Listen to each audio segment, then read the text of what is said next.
Estás escuchando el podcast de Hispania, un podcast histórico contado de la forma más moderna posible.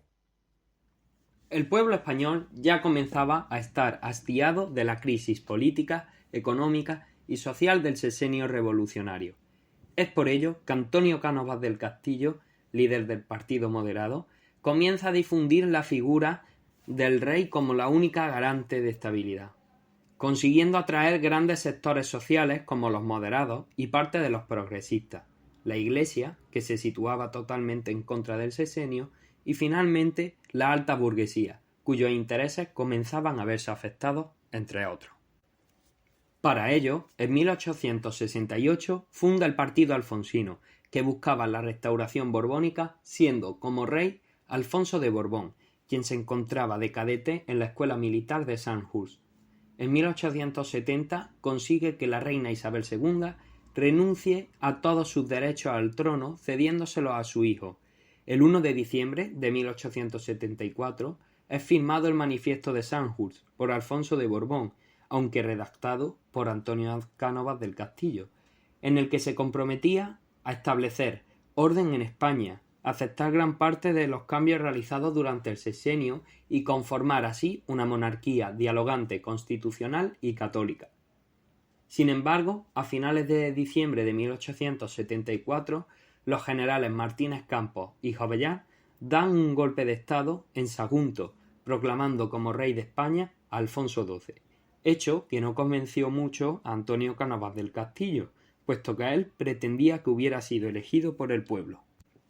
Resulta un gran error no explicar el término de restauración borbónica como etapa histórica que comienza en 1875 con la llegada del rey Alfonso XII al trono hasta 1931 con el comienzo de la Segunda República Española. También es de vital importancia explicar el término sistema canovista como el sistema político establecido desde 1875 hasta 1923 tras el golpe de Estado realizado por Primo de Rivera, en el cual se cambió de sistema, pero no la monarquía. Por tanto, para poder redactar la política empleada durante un largo periodo de tiempo en España, primero deberemos conocer sobre su creador. Antonio Cánovas del Castillo era práctico en la política y creía en la propiedad privada, la libertad, la dinastía histórica, la patria y en la responsabilidad de un gobierno constituido por Cortes y el monarca. Esto se debía a su ideología antiabsolutista, antidemocrática, antisocialista, antigualitarista, monárquica y pragmática, además de, por supuesto, conservadora.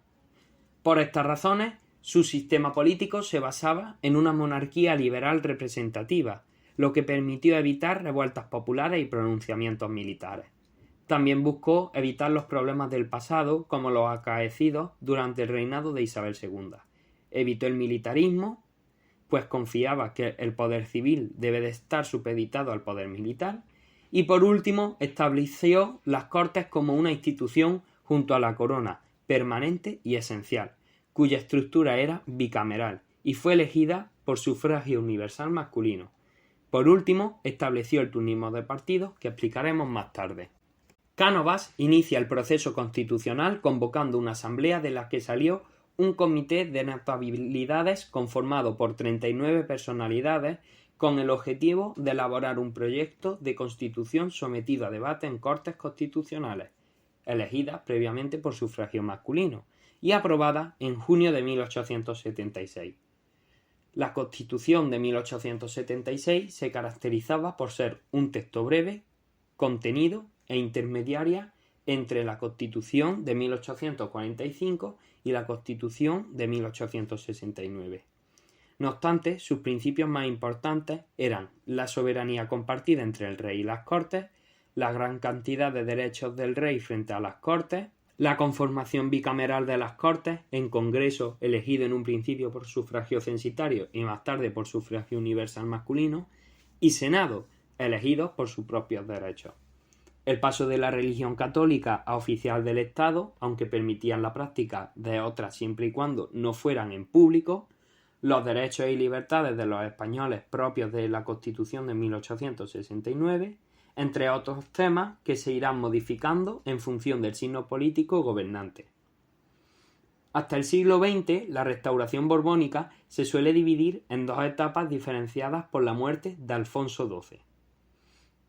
La primera etapa, de 1875 a 1885, se caracteriza por el predominio del Partido Conservador en el cargo que, liderado por Antonio Cánovas del Castillo, permitirá el asentamiento de su sistema en España, gracias a varios factores como el desgaste político del pueblo, la propia coyuntura económica que favorecía a más personas, la propia influencia de Alfonso tras la muerte de su primera mujer y su casamiento con María Cristina, o los éxitos pacifistas de la insurrección cubana y las guerras carlistas. Por otro lado, la segunda etapa comenzará con la regencia de María Cristina de Habsburgo-Lorena, la segunda mujer de Alfonso XII, hasta la mayoría de edad de Alfonso XIII, quien apenas poseía experiencia en gobernar.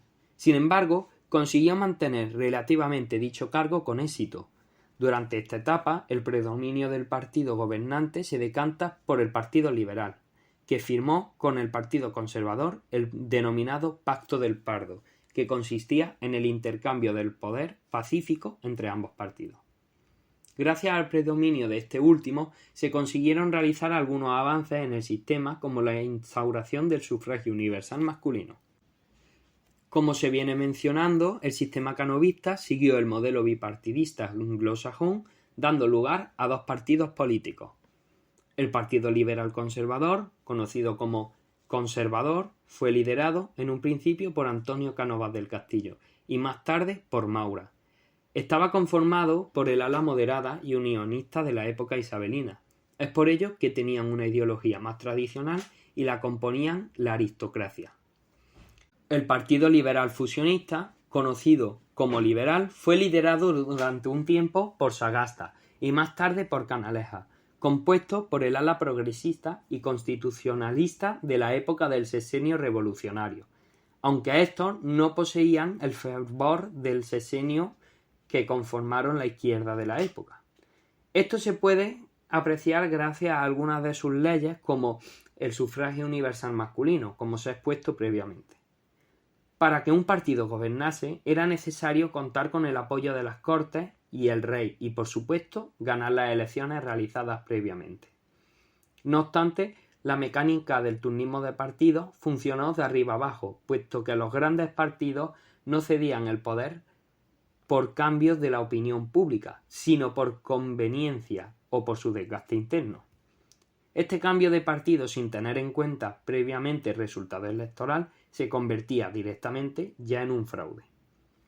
La esencia de esta etapa se basa en el turnismo pacífico de los partidos liberal y conservador, con el objetivo de que los grandes partidos no permanecieran tanto tiempo en el poder, que los partidos extremistas no gobernasen y establecer así una estabilidad política que se había perdido durante el sexenio. Aunque este turnismo dejaba de ser pacífico si alguien quería permanecer más tiempo o llegar antes al poder del tiempo acordado, es aquí donde intervenía la figura del rey, que disolvía las Cortes y falseaba las cámaras. Para que se diera el turnismo de los partidos, primero el ministro de gobierno realizaba el encasillado, elegir a aquellos diputados que iban a ser elegidos en cada provincia. Luego, el gobernador civil amañaba las elecciones a nivel provincial con el apoyo de caciques comarcales y municipales. Por tanto, el turnismo venía dado por la oligarquía y los caciques. La oligarquía eran los políticos, burgueses y grandes terratenientes, y los caciques eran aquellos que tenían poder en distintas zonas de influencia. Sin los caciques, el turnismo hubiera sido imposible. Existían distintas clases de caciques: el grande, el mediano y el pequeño. Estos dos últimos eran los que poseían grandes extensiones para así poder ejercer su influencia. Su método consistía en el reparto de favores individuales y públicos, para así conseguir a cambio el voto pretendido. Sin embargo, esto solo era posible en comarcas, zonas rurales y pequeñas ciudades, puesto que en las grandes ciudades resultaba imposible realizar tal operación. Además, tras el sufragio universal masculino, recurrirán a otros métodos como la violencia, el pucherazo o lázaros. Aunque el sistema canovista consiguió instaurar una gran estabilidad, contó con una gran oposición desde la republicana, pasando por los movimientos obreros hasta el regionalismo, conocido actualmente como nacionalismo. El republicanismo tuvo su experiencia política en 1873, que fracasó. Esto, junto con la diversidad de grupos republicanos tan rivales, provocó que perdiera mucho apoyo del pueblo. Algunos partidos republicanos eran el Partido Positivista, liderado por Castelar, el Partido Republicano Progresista, liderado por Ruiz Zorrilla, el Partido Republicano Centralista, liderado por Salmerón, el Partido Republicano Federal, de Pi y Margall, y la ideología republicana es que eran antimonárquicos, la mayoría eran federales, querían el servicio militar obligatorio, estaban a favor del laicismo del Estado, querían erradicar el caciquismo, entre otras ideologías más. Los movimientos obreros fueron el anarquismo y el socialismo. El anarquismo eran los seguidores de Bakunin, filósofo anarquista ruso, que en un principio tuvieron una actitud bastante pacífica, moderada y respetuosa de las leyes, pero luego se fueron radicalizando. Había dos tendencias diferentes, el anarcosindicalismo y el anarcocomunismo. Estos últimos eran extremadamente violentos y alentaban a la violencia. Dentro de la ideología anarquista destacamos que rechaza cualquier poder y autoridad y defendían la libertad del individuo. No admitían los representantes políticos y por tanto estaban en contra de votar. Querían la eliminación del Estado y de todas las instituciones, ni un gobierno, ni ejército, ni policía, ni jueces. Y propugnaban el igualitarismo, entre otras muchas cosas. La implantación más importante del anarquismo se da en Cataluña y en las zonas más agrícolas o rurales. Los anarquistas españoles recurrieron al asesinato de políticos, miembros de la realeza, empresarios, etc. Desde finales del siglo XIX y principios del XX hubo muchos ataques terroristas de los anarquistas, como el de 1893, mientras se representaba una obra en el Liceo de Barcelona.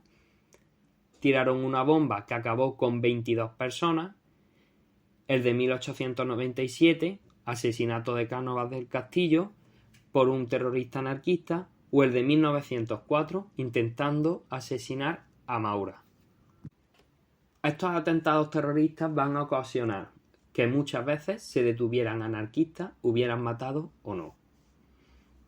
El socialismo fue fundado por Pablo Iglesias a partir del PSOE y se creó entre un grupo de trabajadores de una imprenta madrileña que decidieron fundar en 1870 un partido político de clase obrera, que siguiese las doctrinas ideológicas de Karl Marx y Engels. La propaganda de este nuevo partido político se hizo a través de un periódico nacional que se llamaba El Socialista. En 1888 fundaron también un sindicato, la UGT, con los mismos ideales y con Pablo Iglesias como líder. El PSOE tuvo mucha influencia en Madrid, País Vasco, Asturias y Málaga, y tuvo poca repercusión en aquellos lugares donde triunfaba el anarquismo. Por último, el regionalismo se dio en distintas zonas, que fueron Cataluña, la Vascongada y Galicia. El nacionalismo catalán va a surgir en torno a un movimiento cultural que se llama Renaixenca y que tenderá a recuperar la conciencia nacional. El catalanismo surge por un lado del federalismo republicano y por otro lado del conservadurismo tradicionalista y católico catalán. Una figura del catalanismo fue Valentín Almiral, quien creó el partido político El Centre Català, que iba a reivindicar la autonomía. Pero su proyecto fracasó. Otra figura fue Enric Prat de la Riba, que fundó la Lliga Regionalista, con un carácter conservador, antirrepublicano, que quería reaccionar contra el centralismo del Estado. Este partido será muy importante a principios del siglo XX. Desde siempre, en Vascongada, ha habido mucho movimiento carlista. Esto acaba cuando el general Martínez Campos consigue derrotar militarmente al carlismo en 1866.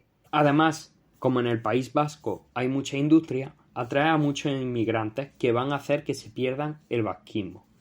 Así, una concentración del vasquismo reivindicaba su cultura, su lengua, sus tradiciones, etc. La figura clave del nacionalismo vasco es Sabino Arana. Este reivindicaba la raza y la lengua vasca como diferenciadora del resto. De ahí que en 1895 Arana creó el PNV, un partido muy conservador que estaba en contra del liberalismo, el españolismo y la industrialización. Galicia es una región mucho más atrasada, por eso se va a retrasar también la implantación del galleguismo. Al principio era una minoría intelectual que surge en torno a un movimiento cultural que es el Resurgimiento, cuya figura más destacada era Rosalía de Castro. Muchos consideraban que el atraso de Galicia, que había llevado a muchos a emigrar, se relacionaba con la subordinación que tenía Galicia con respecto al centralismo de Madrid. Poco a poco, el movimiento se fue haciendo más político, apareciendo figuras como Rodríguez Castelao o como Vicente Risco. Este último fue un gran teórico y líder del galleguismo.